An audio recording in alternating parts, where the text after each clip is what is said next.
दावा भी किया। इनेलो सुप्रीमो अपने सिरसा आवास पर पत्रकार वार्ता कर रहे थे। हरियाणा प्रदेश के लोगों को एक अवसर मिला है हिसार लोकसभा के उपचुनाव के माध्यम से, और ये चुनाव मैं कोई राजनीतिक सोच के दृष्टिगत नहीं कह रहा। इस चुनाव ने पूरे प्रदेश की नहीं समूचे देश की राजनीति को एक नई दिशा दी।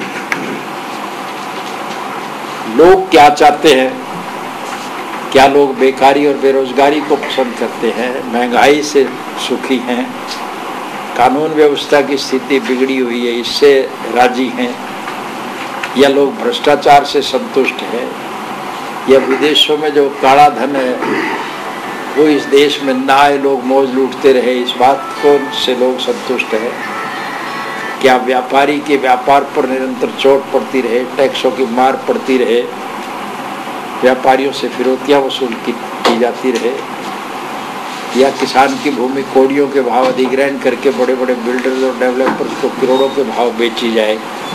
लोग क्या चाहते हैं इसका फैसला केवल हिसार के मतदाता ही नहीं करेंगे, बल्कि समूचे देश के मतदाताओं की एक सोच होगी। ये चुनाव परिणाम जो है कोई निर्णायक चुनाव होगा। निश्चित रूप से आज इस देश का हर नागरिक इस भ्रष्टाचार से दुखी है।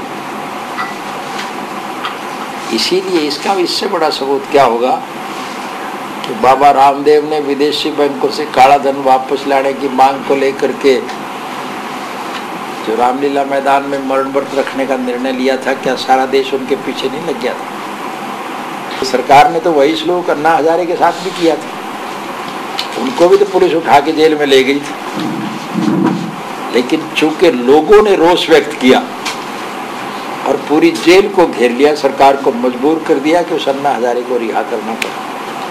हमारी पार्टी ने तो सबसे पहले लिखित रूप में दिया है। हमने तो, आपको ध्यान होगा, हमने तो हरियाणा विधानसभा में स्पीकर से अनुमति चाहिए थी कि जन लोकपाल बिल को सर्वसम्मति से पास करके केंद्र की सरकार को भेजा जाए, और इस पर जब सरकार ने आपत्ति की, हमने तो यहाँ तक कहा कि इस पर चर्चा जरूर करो, अगर कांग्रेस पार्टी इसका विरोध करती है तो विरोध में वोट दे दे, लेकिन जन भावनाओं को ध्यान में रख करके इस पर चर्चा जरूर होनी चाहिए। हमने तो लिखित में उनको शुरू में पहले दिन उनको पार्टी की तरफ से और लेजिस्लेचर पार्टी की तरफ से लिखित रूप में भी आश्वासन दिया था, और विधानसभा तो इससे बड़ा तो कोई मंच ही नहीं हो सकता जिसमें हमने खुल के इसका समर्थन किया था।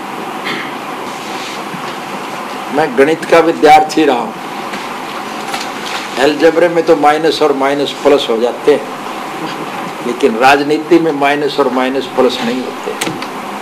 दोनों आधारहीन लोग हैं।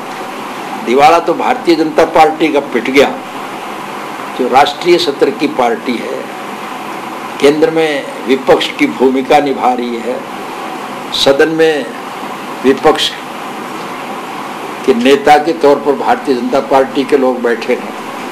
तो डेमोक्रेटिक सिस्टम में तो एक प्रकार से शैडो गवर्नमेंट होती है विपक्ष के नेता, जो देश के प्रधानमंत्री के पद की इच्छा रखते हैं और ऐसी पार्टी से गठजोड़ कर रहे हैं जो एक सिंगल मैन की पार्टी है, जो व्यक्ति अपने चुने हुए 5 नुमाइंदों को 5 दिन साथ नहीं रख सका, और उसको ये पार्टी समर्थन दे रही है। फिर आप मुझसे पूछ रहे हो कि ये गठजोड़ कैसा है?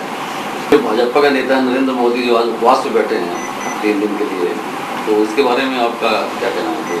मैंने सुबह सवेरे उनको आज बधाई दी थी, आज उनका जन्मदिन भी, मैंने उनके जन्मदिन की भी बधाई दी थी और उनके मिशन की भी बधाई दी थी।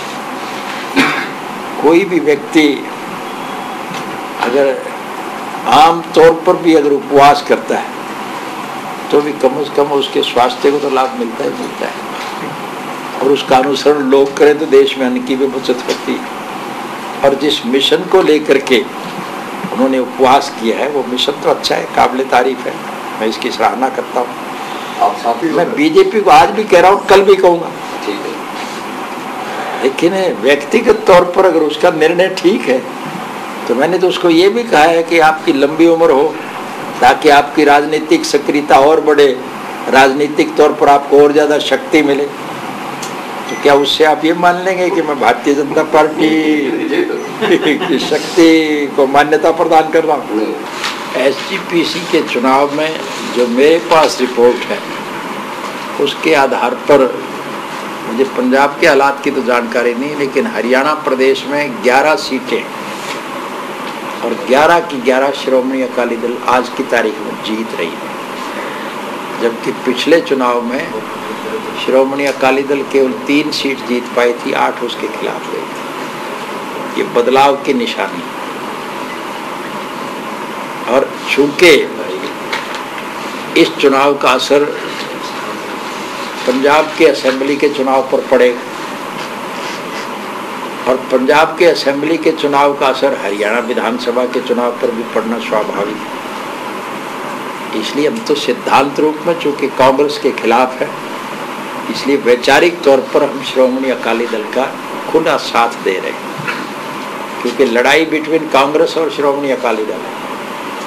हम कांग्रेस के साथ नहीं जा सकते, इसलिए हमारे समर्थक जितने भी लोग हैं हम उन सब से जा करके विनम्र अनुरोध कर रहे हैं, कांग्रेस का सुपड़ा साफ करने के लिए श्रोमणी अकाली दल के उम्मीदवार को जिताया।